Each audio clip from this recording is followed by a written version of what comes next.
everybody, welcome to my kitchen. It's me again, and today I'm feeling a bit better. Actually, much better, much more energy. But still, on the cooking front, we are still making very quick and easy recipes. So today we are making a one-pan pasta, and I'm going to get right to it. Let's go.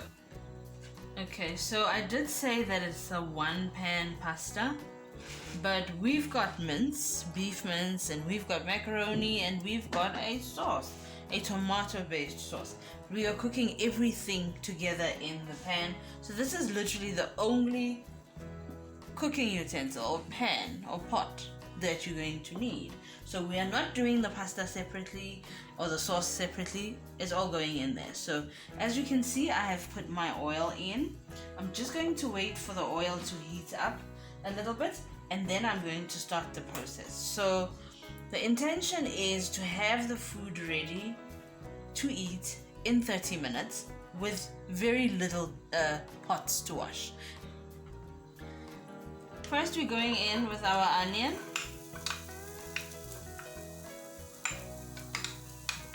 With a little bit of a sizzle. You know I like a good sizzle.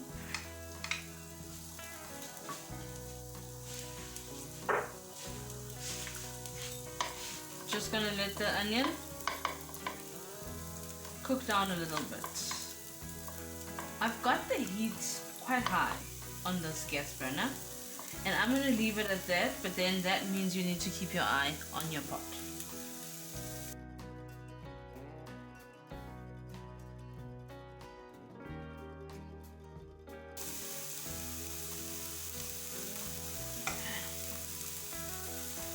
Next in is the garlic. It's quite a lot, but you know how I feel about garlic, right? If you want less, then just put in less.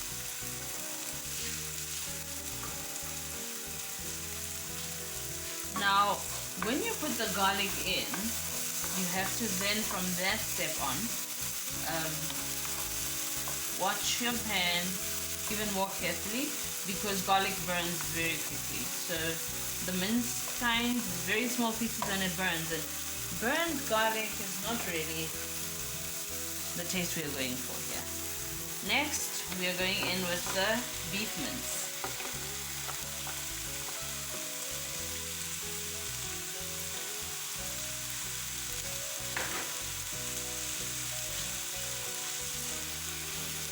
So the thing with mince is when you're cooking it, you have to make sure that you break it up, right? Unless, obviously, what you're making doesn't need it to be broken up. But otherwise, then you get big, funny clumps. And we want our mince to be broken up because we are going to add pasta on here. So we want, every bowl of pasta that we get out of this dish to have the same amount of meat.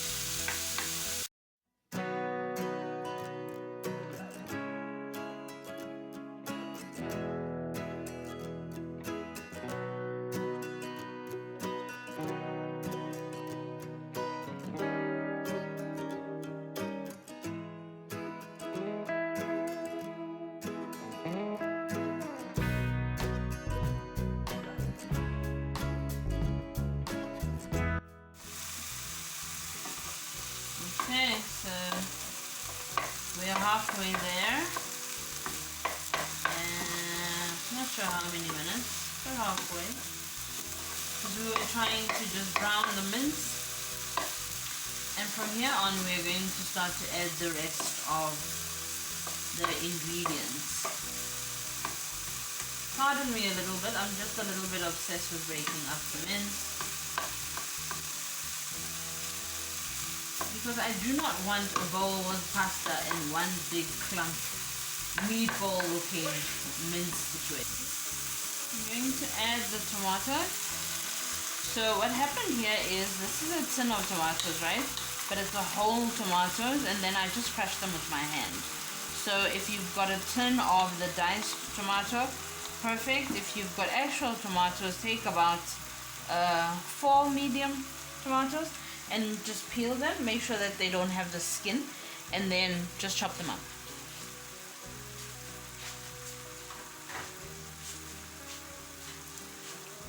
Give it a good mix.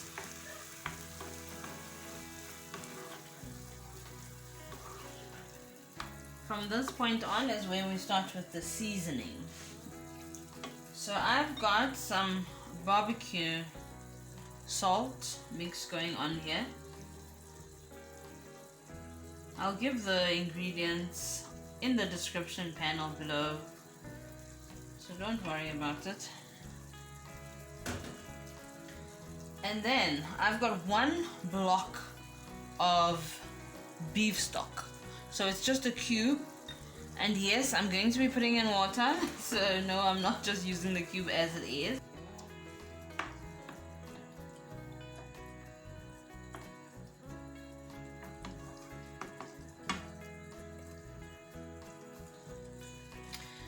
Okay, so the cube or the stock cube has completely gone into the meat or the stew and is now flavoring it. So next we go in with the pasta.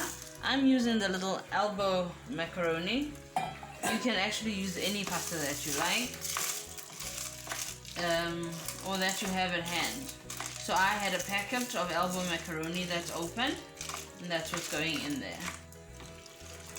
And this might seem a little bit futile because I am still going to put in the water, but what I like to do is I like to mix the pasta in with the meat sauce before I go in with the water.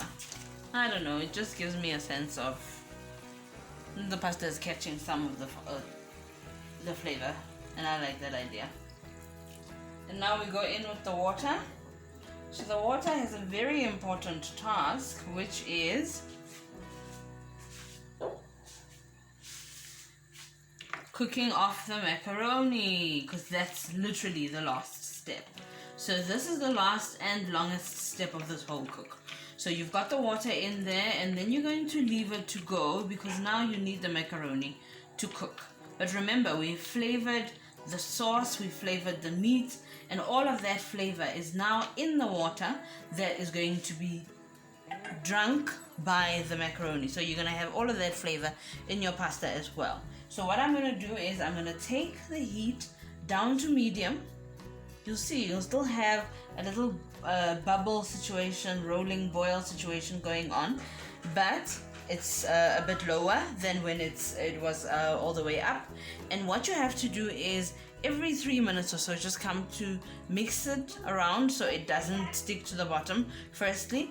And if your pasta is not yet cooked, if it's still too hard for your liking, not yet al dente, then you can add in more water. Don't worry about it, just add a bit more water and then you'll be cool.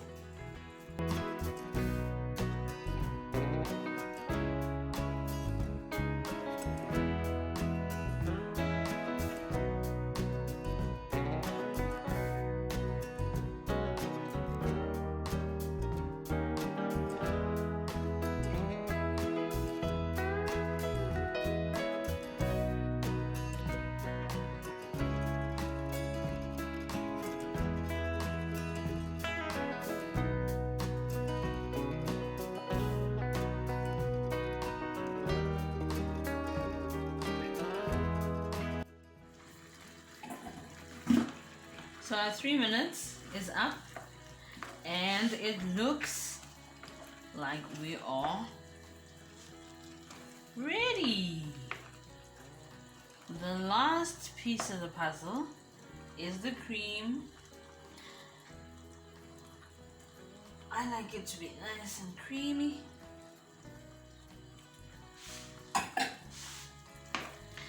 And you might be asking yourself, what is going to help to thicken the pasta? Now, you know, normally when you are boiling pasta separately in a pot of water, the starch then comes out of the pasta into the water, right? Then you get like clammy water, sort of. That's the lovely goodness that we use to make pasta sauces sometimes. So if you are, when we are doing it this way, when we are cooking this way, and we are actually cooking the pasta in the stew, what's going to happen is some of the starch from the pasta itself is actually going to go into the stew, and that is where you're going to see it, you know, being so thick. So not only is the water going to cook the pasta, but the pasta is also going to make the rest of the sauce a bit thick. And with the cream, you can see The cream is doing the most.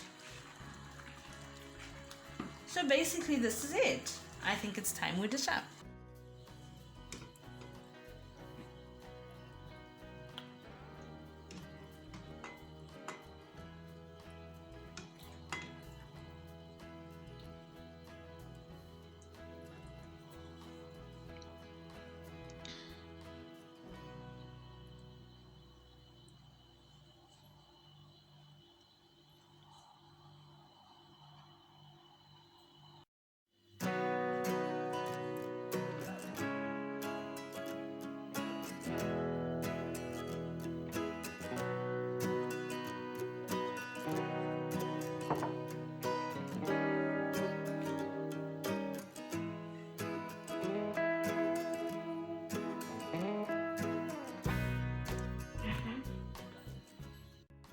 This is the finished product. Please remember to like, comment, and subscribe.